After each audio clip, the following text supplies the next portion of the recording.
Mes bien chers geekettes, mes bien chers geeks, bienvenue dans cet épisode 988 d'Amour, Gloire et 100%. Alors que la critique d'Awesome Notes vient de tomber dans la piscine et se débat, luttant désespérément entre la vie et la mort, Temps Perdu ne sait pas s'il doit plonger pour l'aider ou appeler les secours. Pendant ce temps, dans l'ombre, Retro Magic continue d'ourdir et de tramer ses complots de conquête de l'univers. Les news ne savent malheureusement pas si elles réussiront à contrecarrer ce funeste dessein.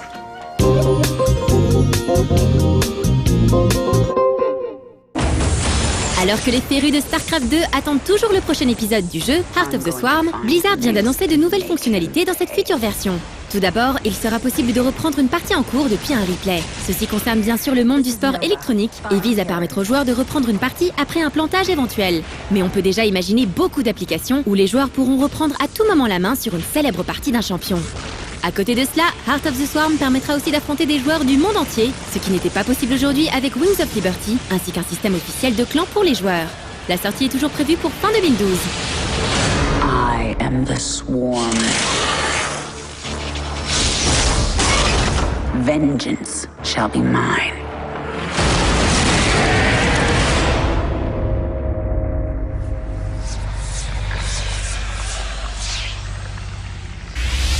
Avis aux citoyens de la République.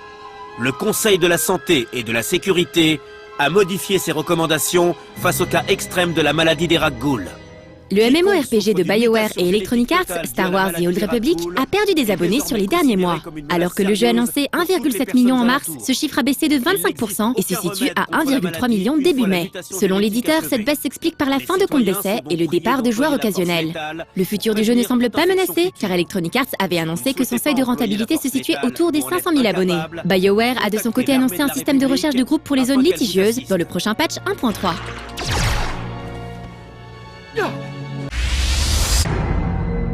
Et on termine ces news avec League of Legends et un aperçu des compétences du tout nouveau champion nommé Varus, la Flèche de la Vengeance.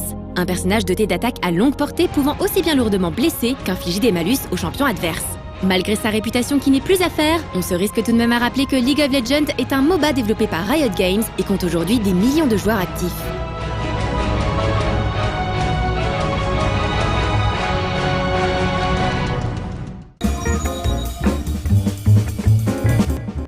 Je n'ai qu'un pays, celui de ton corps. Je n'ai qu'un péché, ton triangle d'or, disait le poète. Et je ne pense pas qu'en écrivant ces lignes, il ait pensé à Awesome Notes.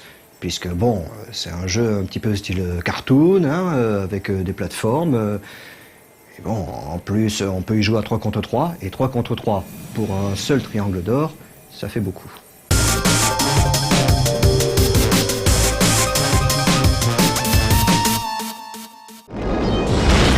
Fondé en 2007, Romino Games est un studio de développement hollandais dont les productions visent exclusivement le marché dématérialisé.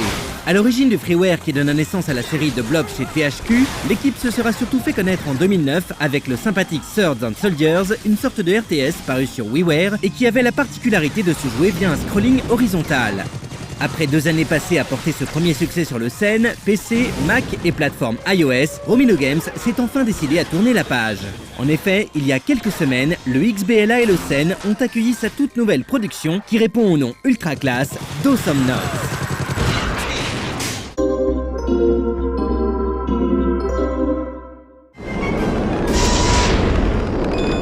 Awesome Notes étant dépourvu de toute ambition narrative, il est difficile de parler d'histoire en ce qui le concerne. Romino Games s'est surtout attaché à poser un background vite fait afin de justifier l'univers futuriste et le conflit militaro-spatial dans lequel on évolue. Pour vous la faire courte, et parce qu'il n'y a vraiment rien à dire, sachez juste que le pitch oppose 2 armées qui se disputent l'extraction solaire, une matière rare et donc forcément précieuse.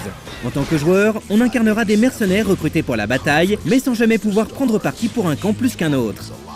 De toute manière, hormis la couleur, rouge ou bleu, il faut dire que cela ne change strictement rien.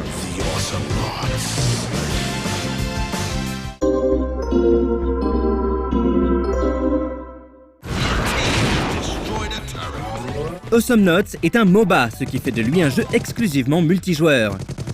Si vous vous êtes laissé séduire par son esthétique cartoon franchement réussie, mais que vous êtes du genre à ne jouer qu'aux campagnes solo, vous pouvez circuler, il n'y a plus rien à voir. Que ce soit dans le mode entraînement ou les matchs en ligne, le concept ne varie jamais et n'est qu'une simple déclinaison de ce genre initié par Defense of the Ancients, alias Dota, le célèbre mode de Warcraft 3. Awesome Notes oppose donc deux équipes composées de 3 héros chacune, dont l'objectif est de détruire la foreuse située dans le camp adverse. Pour y parvenir, il faudra forcer dans un premier temps les défenses ennemies, lesquelles prennent ici la forme de tourelles particulièrement redoutables. Tellement redoutables d'ailleurs qu'elles nous rappellent très vite que le MOBA dérive du jeu de stratégie et que pour remporter la victoire, un minimum de préparation est nécessaire. En effet, en début de partie, le héros que l'on incarne s'avère particulièrement faiblard, et malgré l'aide des droïdes qui peuvent lui servir de bouclier, il est impensable de venir à bout des tourelles de défense. Pour porter des attaques un minimum efficaces, il faudra absolument farmer pour dépenser ses gains dans les diverses améliorations et compétences disponibles dans la boutique que renferme notre base. Et dans Awesome Notes, le meilleur moyen pour récolter du solaire reste encore de faire la bagarre à ses ennemis et à leurs droïdes. En dépit de la représentation qui fait penser à un jeu d'action plateforme 2D assez classique et qui fait de lui un titre assez simple à appréhender, Awesome Notes conserve l'exigence et le déroulement relativement lent propre au genre. Gare aux apparences donc, les joueurs qui souhaitaient de l'action défouloir risquent de tomber de haut. Ne pas chercher à creuser le gameplay revient à passer complètement à côté du jeu, tant Romino Games est parvenu à restituer l'aspect stratégique du MOBA. Ici, les personnages disposent de compétences qui leur sont propres et ne s'appréhendent donc pas de la même manière. La cohésion d'équipe est un élément central et nous oblige à adapter notre comportement aux forces et faiblesses de nos partenaires. En cas de situation un peu chaude, Clunk, la brute, est par exemple tout désigné pour protéger la base. Voltar, le soigneur, doit quant à lui coller au basque des personnages offensifs afin de les restaurer pendant qu'ils sont au front. Yuri, le singe au jetpack, fait un excellent personnage de soutien pour user l'équipe adverse avec son rayon laser. Tandis que Léon ou Lone Star sont préposés aux avant-postes.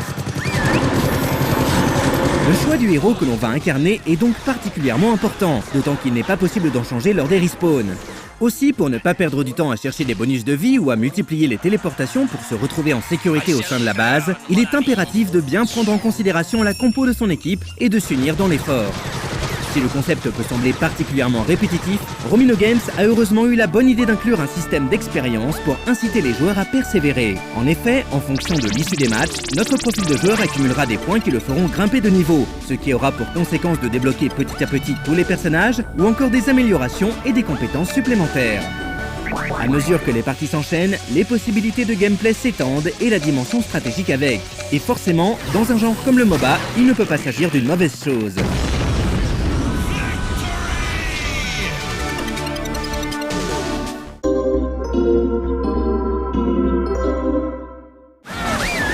Plutôt agréable à l'œil et bien conçu dans son ensemble, Awesome Notes est une production sympathique qui a l'intelligence de venir occuper un terrain relativement vierge sur console. Si le concept vous parle, que vous vous sentez de vous investir dans son gameplay exigeant et que vous avez 10 € à dépenser, le jeu mérite que vous lui accordiez une chance. Sa profondeur vous le rendra. Néanmoins, il est important de préciser qu'à ce prix-là, vous ne disposerez pas d'un contenu bien conséquent. Seules 3 maps et 6 personnages sont disponibles pour l'heure, et même si l'on suppose que de futures mises à jour ou autres DLC viendront gonfler ces chiffres, cela peut clairement tuer la durée de vie du jeu à moyen terme. Néanmoins, entre la possibilité de mixer jeux en local, jusqu'à 3 sur une même console, jeux en ligne, la facilité de trouver du monde sur les serveurs, et la grande souplesse dont fait preuve le matchmaking, le titre semble encore loin de l'essoufflement.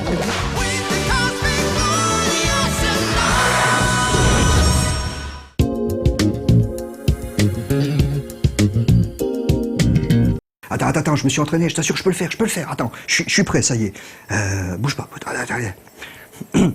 Vous n'en pouvez plus d'avoir du caca de poule collé sous les pieds. Votre chat vomit sur votre clavier, vous ne pouvez plus monter. Mamie Zinzin vous rend complètement marteau, alors que faire pendant vos heures supplémentaires au lieu de vous défenestrer? Regardez plutôt temps perdu.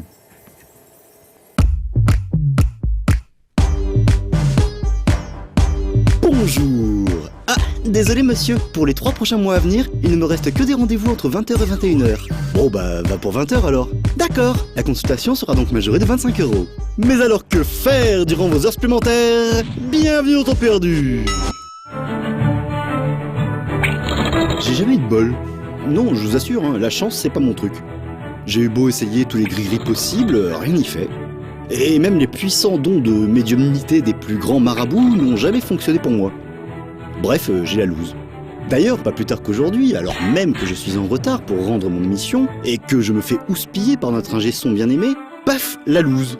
Ah bah oui, rater son bus, c'est quand même pas de bol. Alors que le héros de Chancelot, lui, il en a plein de la chance. Non seulement parce que c'est un chevalier, et que bah, être un chevalier, c'est le rêve de tout le monde, non? Ensuite, parce qu'il suffit que quelqu'un décide de cliquer ici ou là pour qu'il puisse progresser dans sa quête. Et ça, c'est quand même de la grosse baraka de l'enfer, parce que si ça pouvait être aussi simple dans nos vies à nous...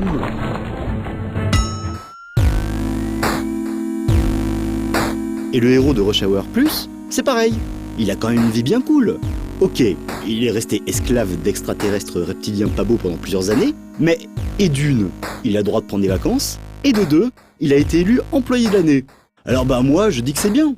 C'est vrai, tout le monde n'a pas la chance de s'épanouir au travail, d'être apprécié par sa direction, et en plus, esclave, c'est la sécurité de l'emploi assurée. Nourri, logé, blanchi... Non, que des avantages. Et vous croyez qu'il va faire quoi le héros de Rush Hour Plus ?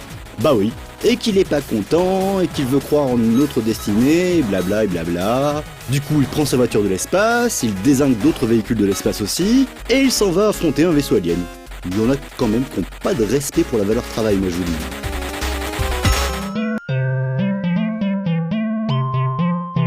dis. Et vous savez quoi ? Même en amour, j'ai jamais eu de bol.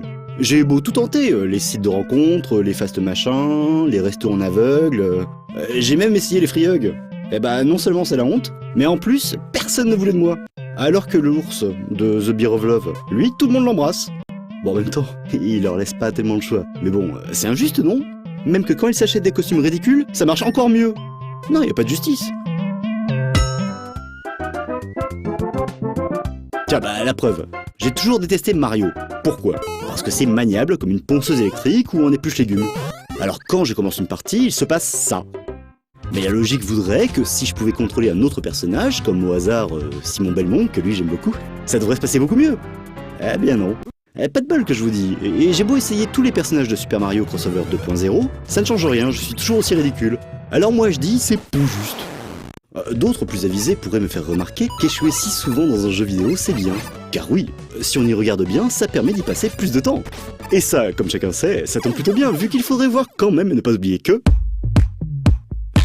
Pour gagner plus, jouer plus.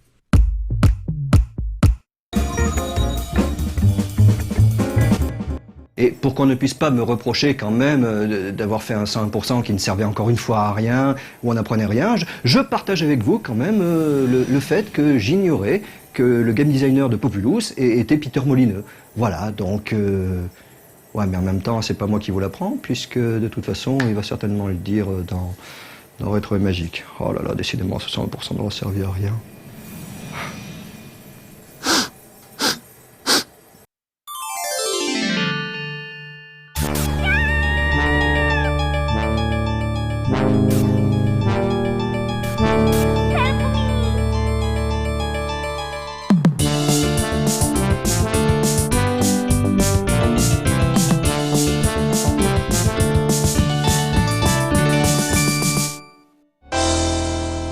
En 1989, un jeu de stratégie allait inaugurer un nouveau type de gameplay, le God Game était né.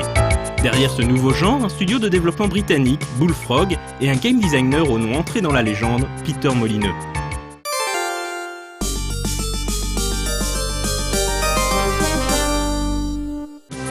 Qui n'a jamais rêvé d'être tout-puissant, de soulever des montagnes d'un revers de la main, de déchaîner les éléments en pointant le doigt ? Populous permet d'assouvir ce fantasme de puissance. Mais le jeu de Peter Molineux est aussi et surtout un jeu de stratégie. Le joueur incarne une déité cherchant à conquérir l'univers. Dans chaque nouveau monde, le joueur commence avec une poignée de fidèles. Le joueur n'a pas de contrôle direct sur ses ouailles. Il peut seulement influer sur leur environnement. En aplanissant le terrain, par exemple, il les encouragera à construire des bâtiments et à se développer. Plus la population augmente, plus le niveau de croyance augmente, permettant au joueur d'utiliser ses pouvoirs divins. L'un de ses fidèles est appelé le leader. Lorsque le dieu a assez de puissance en réserve, il peut transformer son leader en croisé qui ira alors pourfendre les serviteurs du dieu ennemi. Plus la population est importante, plus le croisé sera puissant. Le joueur peut également provoquer inondations, séismes et autres éruptions volcaniques pour causer mort et désolation dans les rangs ennemis. Populous n'a pas vraiment d'histoire et se contente d'enchaîner pas moins de 500 tableaux générés aléatoirement. L'une des grandes forces du jeu est d'ailleurs son côté bac à sable qui permet au joueur de régler tous les paramètres de la partie selon ses envies. Populous sera un immense succès qui dépassera rapidement le cadre du jeu sur ordinateur et sera également porté sur console. Pour l'anecdote, au départ, le jeu n'avait pas de thème particulier, c'était juste un jeu de stratégie basé sur le terraforming. C'est un journaliste qui, lors d'une présentation, fit le parallèle avec le fait d'être un dieu, donnant ainsi naissance à l'appellation God Game.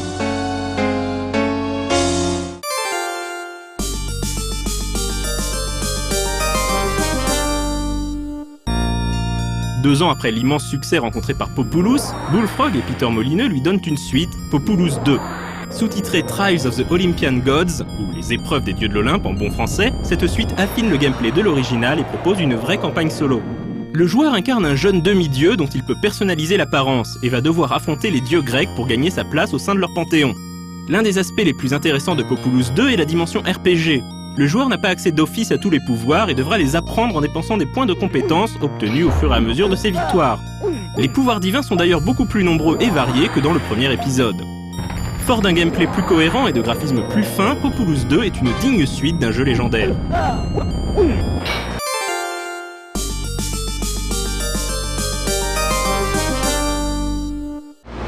Presque une décennie après Populous 2, Bullfrog réalise un 3e épisode sous-titré « À l'aube de la création ». Premier jeu du studio réalisé après le départ de Peter Molineux, Populous 3 narre l'expansion à travers l'univers d'une tribu. On n'incarne plus un dieu, mais une simple chamane. L'objectif du jeu est de vaincre les autres tribus du système solaire et d'éliminer leur propre chaman afin de s'emparer de leur énergie magique, le mana. La finalité du jeu est de devenir un dieu. C'est donc en fait une sorte de préquel aux 2 précédents épisodes. Le gameplay en revanche n'a plus rien à voir. Populous 3 est beaucoup plus proche des RTS comme Warcraft. Le joueur pourra entraîner et diriger ses troupes en temps réel, ordonner la construction de bâtiments, et le but sera d'éliminer les troupes ennemies et détruire ces villages. Le joueur devra trouver des totems et autres statues qu'il devra vénérer afin d'obtenir de nouveaux sorts que sa chamane pourra ensuite lancer. Même s'il n'a pas grand chose à voir avec ses ancêtres, Populous 3 est néanmoins un excellent jeu, certainement l'un des RTS les plus réussis de la fin des années 90. Le jeu était également très beau au moment de sa sortie avec des graphismes en 3D basés sur le même moteur 3D que Magic Carpet et Dungeon Keeper. Les déformations de terrain et autres sorts de destruction massifs étaient particulièrement spectaculaires. Enfin, notons la bande originale entêtante.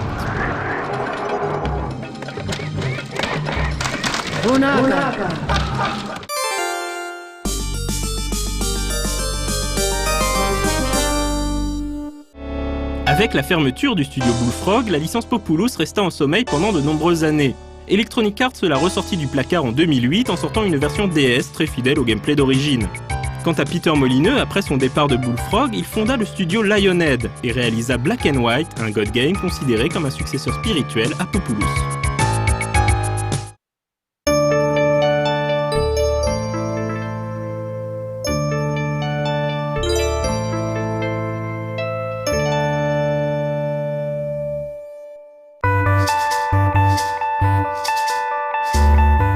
Mes bien chers geekettes, mes bien chers geeks, voilà, encore une fois, j'ai fait un 101% qui ne sert absolument à rien.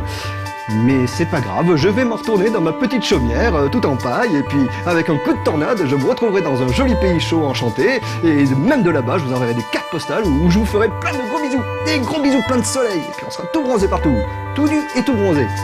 Des gros bisous.